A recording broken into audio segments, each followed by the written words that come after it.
Okay, so this is going to be the fourth attempt to make this video and upload it for whatever reason. It gets to about 94% and then it says that the YouTube upload has failed. And what it's about is an experience that I had with a older white man that was oppressively attracted to me. And I always had a feeling about this person that they were odd and weird, and that they were telling people that they knew, that they believed I would never come in contact with, that they were having a relationship with me. And I never had anything to validate it or prove it. So I never spoke on it, but it made me feel very uncomfortable because I just knew that I knew that this person was doing this. And several times in conversations with this person, they would say really nasty things to me or just flip the meaning of my words around.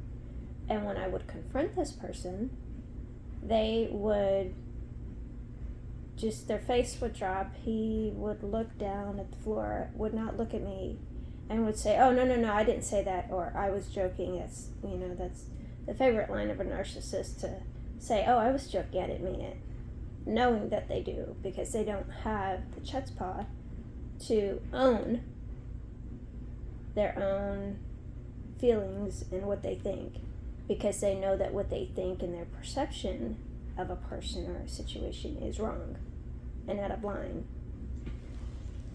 And so through the course of time, I was able to exit this person from my life. And the manner in which that happened was very turbulent for me. There was an instance where this person saw somebody threatening violence, and this person was telling me, just agree with them, just agree with them, just agree with them. And as soon as he said that, and he was not willing to actually make sure I was safe, I said, okay, so you're no different than him.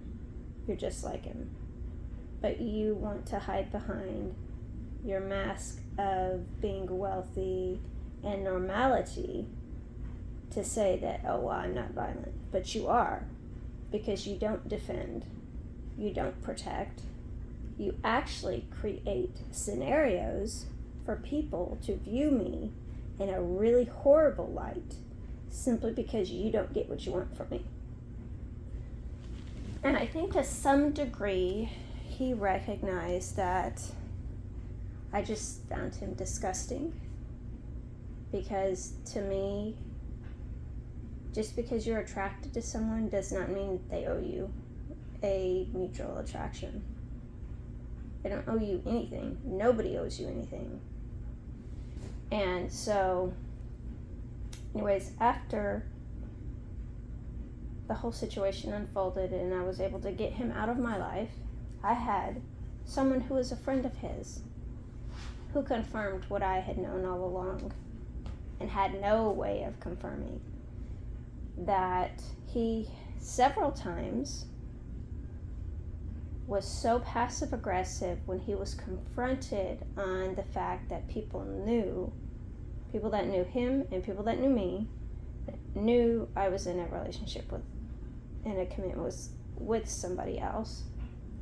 As he was saying that he was having a relationship with me, they would confront him and say, well, what about this person? And he would get so mad, he would walk outside, walk around the building, wherever he was at, and go pee in the bushes, and then come back in and say, oh, I was just joking, which is very, like, textbook passive-aggressive narcissist. And he would never address it after that. He would just pretend like he was deaf, that he didn't hear you speaking. He would only address things that he wanted to address. And so she relayed to me that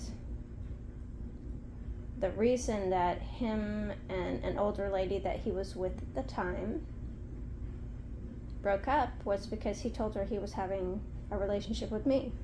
Now, mind you, this is 2 weeks after a serious commitment with another person. And he never thought, I'm sure of it, that I would ever come into the knowledge of that. When I did, I came into the knowledge of a lot more about him. And I was so glad that he no longer had access to me in any kind of way. Now, 2 or 3 years passes, and I find out that he is still surfing on the internet, trying to find out what is going on with me. And so I blocked him from my business Facebook and the other social media that I have that is related solely to business, nothing personal. And then I started to get weird messages asking me for art to purchase from me. And it was always in locations where he had family estate, family property, or rental properties, which I found really odd. And to me, I can't prove that it's him, but it just shows the level of just disgusting nastiness that exists, regardless of whether or not a person has money, regardless of whether or not they seem to the outside world like they've succeeded in life. That doesn't determine their character. That doesn't determine how they treat people, how they interact with people, especially how they manipulate people. Because at the same time that he was in my life, he was telling horrible lies about me, attempting to put me in the path of a very violent person to be harmed simply because I was not attracted to him. And he was irate that I was not attracted to him. How dare I see all of his wealth and all of his privilege and not be attracted to it? I mean, that was his thought process. And he thinks he hides that because he has money. He doesn't. He doesn't hide it at all. It's clearly seen.